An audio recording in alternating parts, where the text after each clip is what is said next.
united nation not so united on its original mission?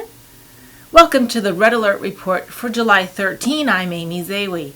Several articles captured my attention this week when it comes to the UN. You may remember last winter when we protested outside the UNRWA DC headquarters demanding the funding to the Palestinian cause cease until it was vetted not to be aiding in terrorism, particularly teaching hate within the school curriculums of the PA areas, from preschool to higher ed. StandWithUS posted this week a quote from Jerusalem's Deputy Mayor Fleur Hassan-Nahoum. UNRWA is funded by the entire world, and more than half of their funding goes to the Palestinian educational system.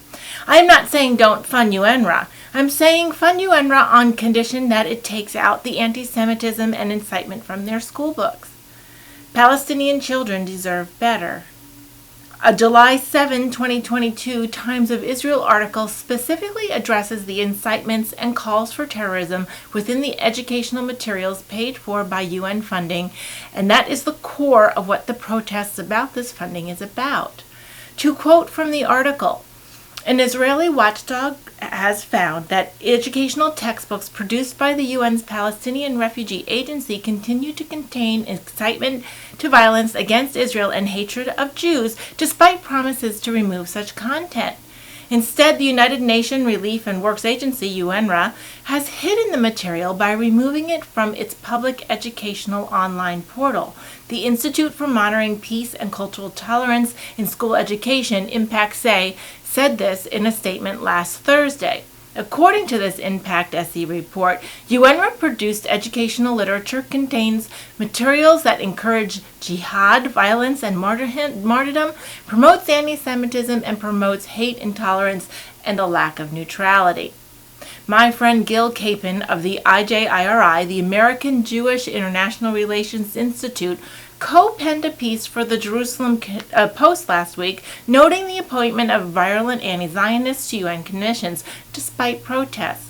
In the article titled, UN Violated Its Own Rules, Appointed Biased Commissioners Against Israel, the authors address with specificity the paper trails of vitriolic anti-Israel rhetoric and actions, when the stated ethics of the UN are that all officials, quote, in performance of their official duties, shall act with impartiality, objectivity, and professionalism. They shall ensure that the expression of personal views and convictions do not compromise or appear to compromise the performance of their official duties or the interests of the UN.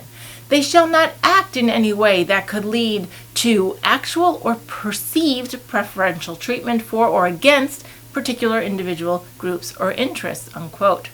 Surely all the potential appointees have some personal opinions about topics, but surely those with more temperate and reasoned approaches to their opinions regarding Israel and who have not spent their public airtime condemning Israel could be found and appointed so the appearance of compromised performance or perceived treatments can be mitigated.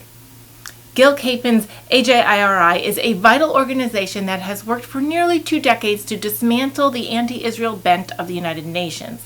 As reported by the Red Alert over the years, the UN disproportionately and with malice and lies singles out and resolves against the only democracy in the Middle East that offers human rights protections to its citizens and inhabitants. The hypocrisy is tangible, obvious, and documentable. For more information on why the AJIRI's work is so necessary and why the Jerusalem Report not only endorses their work but is willing to partner with them whenever possible, check out 2 of their website pages, Why It Matters and the interactive UN voting dashboard. Find out what resolutions are developed, as absurd as they are, and who is voting for what and under what pressures. This information is fuel for how you can navigate your vote, your voice, and your actions in whatever jurisdiction you reside, in order to live out your personal mandate that we see in Isaiah. Comfort ye, my people, saith your God. And we recognize God's promise in Genesis, I will bless those who bless you, but I will curse those who curse you, and through you I will bless all the nations. If only we can get the UN to take these Bible verses to heart. Shavua Tov, and have a great week.